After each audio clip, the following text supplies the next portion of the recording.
E aí, amados alunos, quinto ano IB do Colégio Acalanto, tudo bem com vocês? Eu espero que sim. Nessa videoaula de Geografia, trataremos do assunto Problemas Ambientais Urbanos, páginas 2 a 7. Trata-se do início do primeiro capítulo da terceira unidade. Novamente, o título Problemas Ambientais Urbanos, páginas 2 a 7, é o início do primeiro capítulo da terceira unidade. É a nossa videoaula de Geografia. Então, vamos nessa, pessoal. Temos aqui basicamente um diálogo, tá certo?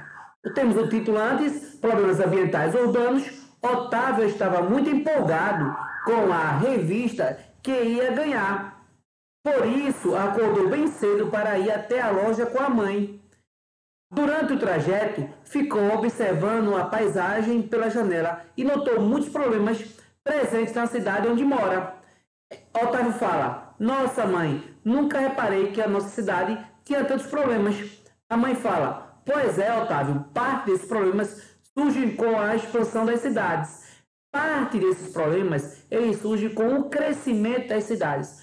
Pois as cidades, elas chegam, vamos dizer assim, a parte estrutural das cidades, elas chegam em um determinado limite, onde elas não conseguem comportar tantas pessoas. Daí começa a surgir vários problemas, sendo eles problemas ambientais ou sociais. Ele está observando aqui lixo jogado nas ruas, que é um dos problemas ambientais. A poluição do solo, a poluição dos rios.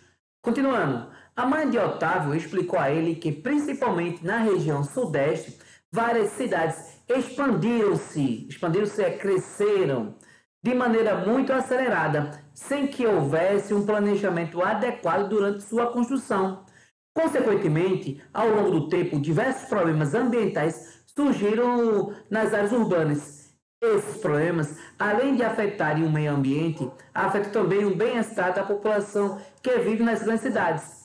Enquanto Olívia falava, Otávio prestava atenção em cada detalhe das ruas e avenidas por onde ele passava.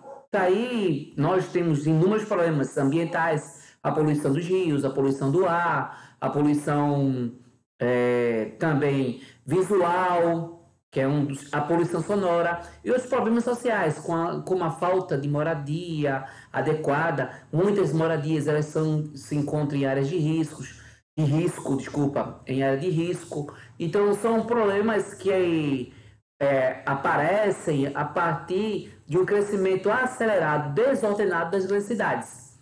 Olívia explicou a Otávio que a Mata Atlântica é a formação vegetal de maior destaque da região sudeste. Estima-se que hoje existe muito pouco da floresta original, pois desde a chegada dos colonizadores europeus, os portugueses, à região, ela sofre intenso processo de desmatamento. No século XVI, esse desmatamento teve como causa a exploração do pau-brasil, pois continuou com a derrubada das matas para cultivos de produtos agrícolas e pastagem mais tarde serviu para a construção das cidades. Então, na região sudeste, a Mata Atlântica ela vem desde a época do descobrimento, ou desde a época da chegada dos europeus aqui no Brasil, ela vem sendo devastada, havendo grande desmatamento. O primeiro desmatamento está relacionado principalmente com a exploração do pau-brasil. O pau-brasil foi o primeiro produto, vamos dizer assim, a ser explorado aqui no Brasil, pois existia no Brasil imensas áreas de pau-brasil, onde os portugueses vinham, pagavam aos indígenas bugigangas, quinquilharias, para derrubar o pau-brasil e levar essa madeira para a Europa, que é uma madeira muito apreciada na Europa. Esse foi o primeiro, vamos dizer assim, primeiro motivo, ou primeira causa para o desmatamento aqui no Brasil. Depois, essa mesma área, a de Mata Atlântica, ela serviu para a questão do plantio, do cultivo da cana-de-açúcar. Então, desmatou agora para o plantio da cana-de-açúcar. Depois, o plantio de pastagem e também, mais tarde, a construção das grandes cidades. Então, sistematicamente, a Mata Atlântica ela vem, vamos dizer assim, sendo alvo, tá certo, em seu desmatamento para, vamos dizer assim, várias atividades, tanto econômica como também a construção das grandes cidades. Vamos continuar? Para que Otávio pudesse conhecer um pouco mais sobre a vegetação da região sudeste, Olívia baixou em seu celular um mapa. Veja esse mapa. Está aí na região sudeste, como era, vamos dizer assim, a divisão, ou como é a divisão da, da vegetação dessa região. A parte verde é a Mata Atlântica, que é predominante na região sudeste. A parte amarelada é a parte do Cerrado, onde você tem mais a questão do interior. A parte da vegetação litorânea, encontrando principalmente no estado do Rio de Janeiro e Espírito Santo. E a Caatinga, que fica no norte de Minas Gerais. Essa região da Caatinga ela tem uma peculiaridade, é que mesmo sendo na região sudeste, é uma parte da região sudeste que é muito mais parecido com o nordeste do que propriamente a região sudeste. Novamente, temos aí as 4 principais formas de vegetação da região sudeste. Temos a Mata Atlântica em verde, Cerrado em amarelo, a parte roxa, a vegetação litorânea, e por último, Caatinga, que está no norte de Minas Gerais, que é uma região que tem um clima muito parecido com o Nordeste, tá certo? É essa região do norte de Minas Gerais. Vamos na continuidade? A mãe de Otávio explicou que a falta de vegetação é um problema que atinge grandes cidades em todo o Brasil. A vegetação original dessas regiões foi devastada principalmente pela expansão das cidades e por algumas atividades econômicas, como já foram listadas. Esse processo ocorreu, por exemplo, no litoral nordestino, onde também a Mata Atlântica está presente. Veja a foto que Olívia mostrou ao filho no celular. Todas essas áreas eram cobertas pela Mata Atlântica. Por esse motivo, hoje é chamada de Zona da Mata. Entretanto, como se pode ver, grande parte dessa vegetação já não existe mais. Temos aqui uma foto da cidade de Fortaleza, no Ceará. Aqui, a região mesmo, Olinda, Recife, ela fica em uma região conhecida como Zona da Mata. Mesmo fazendo parte do Grande Recife, essa região litorânea aqui, de Pernambuco, Olinda, Recife, Jaboatão, Guararapes, Paulista, fica numa região conhecida como Zona da Mata, pois fazia parte da Mata Atlântica, tá certo? Olívia viu que Otávio estava muito empolgado com a conversa sobre o desmatamento. Então contou a ele que um grave problema relacionado ao desmatamento é a retirada da mata ciliar. Aí Otávio pergunta, mas o que é mata ciliar?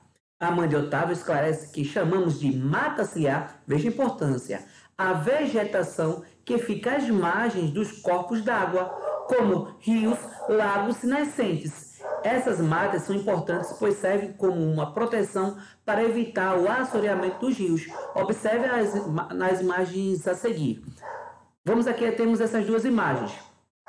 A primeira é uma imagem que não tem a mata ciliar. Então você pode ver as duas margens dos rios, ela não tem essa mata. Tem até a figura vamos dizer assim, de árvores queimadas, mortas. Então toda vez que chove sem a mata ciliar, esses resíduos, podendo ser terra, areia, barro, pedras, eles são carregados pela chuva para o leito do rio, fazendo com que o rio seja soterrado.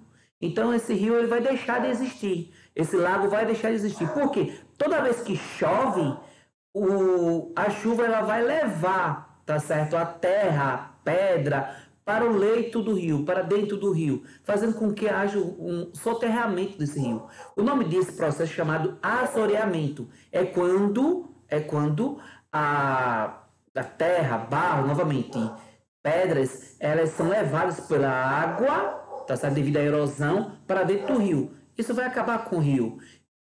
Esse problema aqui na região metropolitana causa muitas inundações, porque toda vez que o rio ele é cheio, ele é soterrado por terra, ele fica raso. Então qualquer tipo de chuva, menor que for, já que o rio está soterrado, ele vai transbordar. Por isso que é muito comum haver uma drenagem, né? Uma dragagem do rio, para fazer com que a calha do rio aumente, cabendo mais água, evitando assim as enchentes. Já na figura abaixo, nós temos aí as matas ciliares, essas matas ciliares, elas impedem o assoreamento dos rios. Por quê? Elas formam de proteção. As raízes seguram a terra solta, tá certo? As raízes, elas seguram a terra solta. Então, quer dizer que toda vez que chove, não há resíduos, não há questão de pedra, barro ou areia para dentro do leito do rio. Então, para vocês terem uma noção, as matas ciliares são tão importantes que elas são áreas de preservação ambiental. Então é proibido você destruir as matas ciliares. Tem uma certa, não sei te informar corretamente, mas existe uma quilometragem, metragem. Então é proibido você destruir tantos metros à beira dos rios, para que não haja o assoreamento, tá certo? Protegendo assim as matas ciliares, certo?